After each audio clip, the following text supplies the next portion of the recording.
sa grace, how to counter and how to heal the wound of ignorance. You cannot heal it by your own effort. Hindi ka gagaling niyan sa pamagitan ng talino mo, sa pamagitan ng sarili mong kakayanan. Ito po, isi-share ko po ito sa inyo. Itong sabi ni Saint Thomas Aquinas on the grace. Ang ganda ng because of the grace of God, we will be, the intellect will receive enlightenment, light, divine light. So we can now embrace wholeheartedly the truth. Bakit? You receive the grace. Without the grace, it is impossible for you to embrace the truth. Grace and truth. Ang nauna is grace. John chapter 1 verse 17.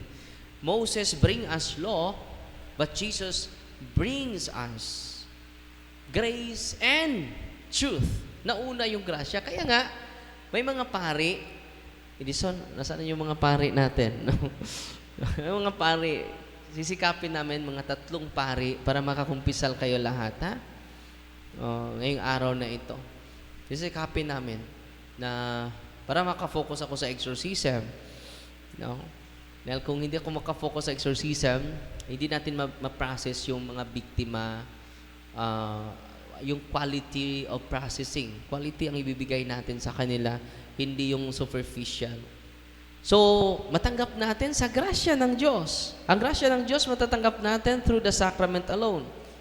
Kahit anong buti mo pa, kahit anong bait mo pa, supernatural, extreme yung pagkabuti mo, hindi yan ma-equate sa grasya. Because the grace is the initiative of God. Ano yung grasya? It is God's initiative. It is not human product of the goodness of the human being. No, it is the product of God. Yung grasya. Grace, sabi ni Saint Thomas, ang ganda ng, grabe itong santong ito. Extreme yung, extraordinary yung blessing niya intellectually. He influenced the church. No? Grace is a created, ito ano yung intention sa grace? It is a created participation in the divine life. Yan pala yung grasya. It is intentional. It is the initiative of God that all of us can participate. Ano yung ma-participate natin? In the divine life of the Father. Participate tayo sa divine life of God, the Father, the Son, and the Holy Spirit, di ba? Kung yung kaibigan mo maging presidente, at ikaw yung assistant niya, anong mangyari sa'yo? You become more noble. Totoo, hindi. You become more influential. Totoo, hindi.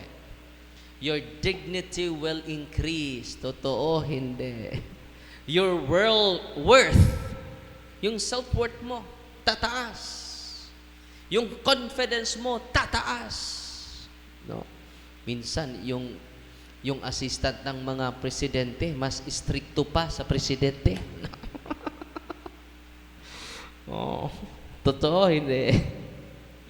Ganon din tayo. When we receive the grace of God, sabi ni Saint Thomas, ang ganda ng sinabi niya. Sabi niya, it heals our human nature.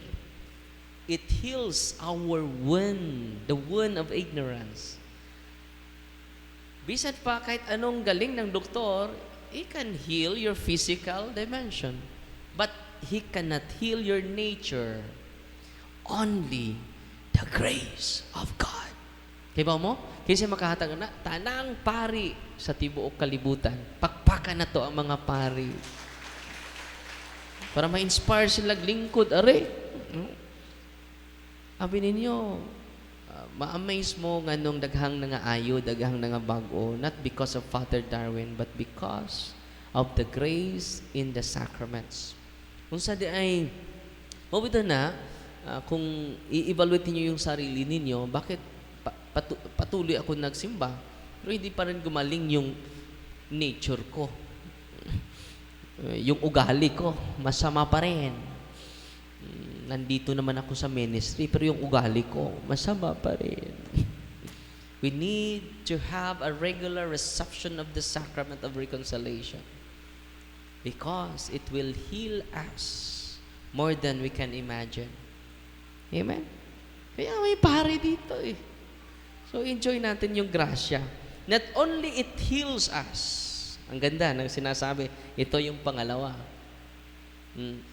It heals nature wounded by sin. Diba?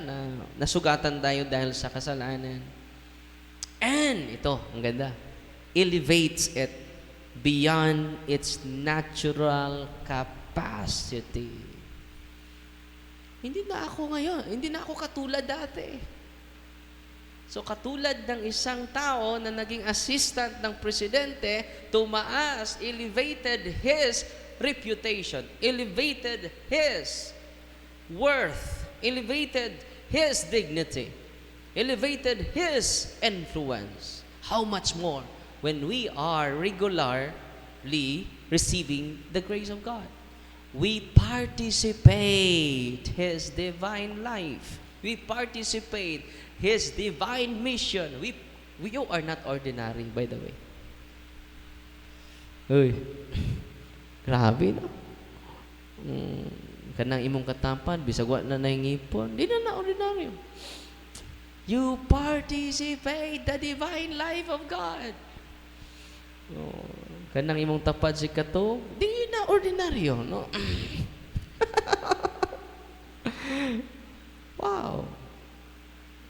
It heals our wounded nature.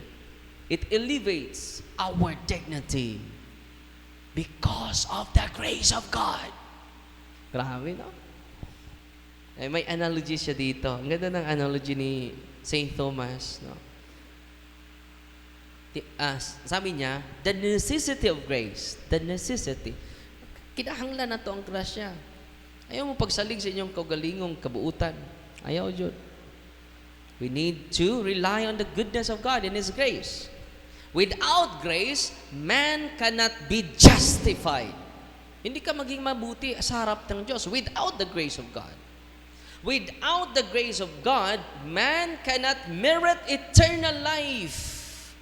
Hindi siya makapasok sa kaharian sa langit without the grace of God. Without the grace of God, persevere in good cannot be realized. Kaya nga, ngayon, mabuti tayo, mamaya, hindi. Hoy, kanina, after recollection, ang ganda ng feeling ko. Kanina, after sa talk, ang ganda ng feeling ko. Pag uwi mo sa bahay, hindi na maganda ang feeling ko. But the free will remains. Yung free will natin, kahit may grasya, remain. But is incapable without your grace. Since the initiative belongs to God, no one can merit the initial grace of forgiveness. Hindi tayo makagawa ng mabuti without the grace of God. Grace is not optional.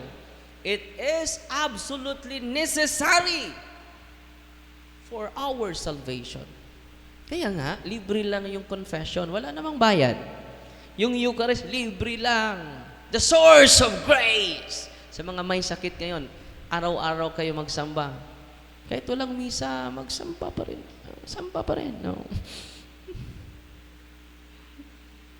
Bukas po, i-elaborate natin yung kinds of graces. Okay?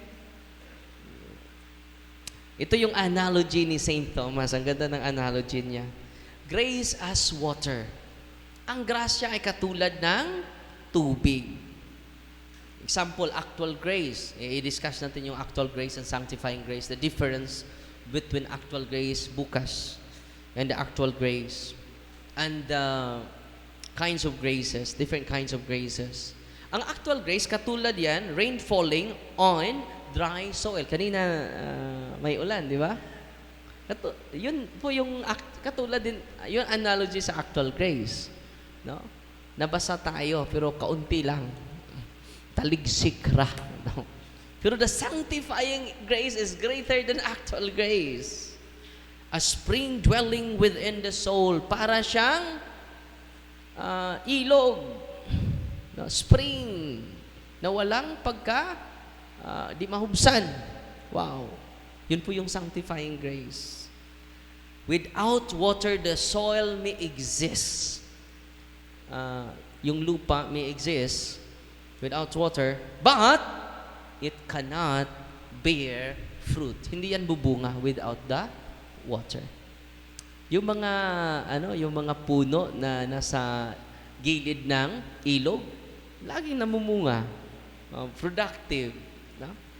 Dahil may tubig. Ganun din yung tao. When you receive the sacrament, you receive not just the actual grace, but the sanctifying grace. Parang ilog na walang tigil sa pagbigay ng tubig. Grace introduces us into the intimacy of the Holy Trinity. Intimacy. Not just an ordinary relationship, but intimacy. Ano yung intimacy? Grabe nga kasuod sa Ginoo. Wow. No. Pero wala na akong oras, no? Hanggang sa susunod na kabanata. So, ipatuloy natin bukas yung series, how to counter and how to heal the wounded nature in us. Only the grace of God.